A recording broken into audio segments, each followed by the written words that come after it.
ஒரு அதிரடியான காய்கறி சிக்கன் குருமா தான் இன்றைக்கி பண்ண போகிறோம்.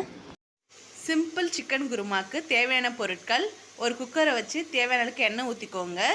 வெட்டி வச்சுருக்க வெங்காயம், தக்காளி இது நல்லா வதங்கினதும் இஞ்சி பூண்டு பேஸ்ட் போட்டுக்கோங்க. அதுவும் நல்லா வதங்கினதும் கருவேப்பிலை போட்டுக்கலாம். கேரட்டு, உருளைக்கிழங்கு, கோஸு. இந்த குழம்போட ஸ்பெஷாலிட்டியே வீக்கெண்டில் இந்த குழம்பைய செய்யுங்க. ஏன்னா நம்ம வீட்டில் இருக்கிற காயெல்லாம் போட்டு இந்த குருமாயை செஞ்சிடலாம்.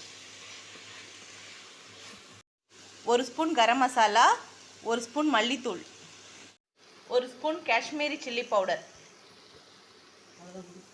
இப்போது வேக வச்ச தண்ணியோட சிக்கனையும் சேர்த்து கலந்துக்கலாம். தேவையான அளவுக்கு உப்பு.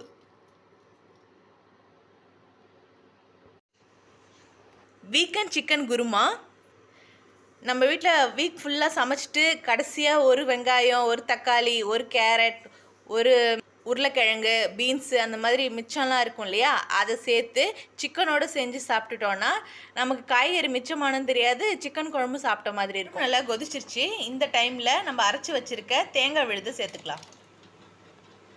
தேங்காய் போட்டு ஒரு 5 நிமிஷத்தில் நம்ம நிறுத்திடலாம். குழம்பு ரெடி. அப்படியே லஞ்ச் பாக்ஸ்க்கு எடுத்து வச்சுக்கலாம். வீக்கெண்ட் காய்கறி சிக்கன் குருமா ரெடி. இந்த டைப்பில் செஞ்சு பாருங்கள். எப்படி வந்துச்சுங்கிறத கமெண்ட் பண்ணுங்கள். லைக் பண்ணுங்கள், ஷேர் பண்ணுங்கள், சப்ஸ்கிரைப் பண்ணுங்கள். தேங்க்யூ.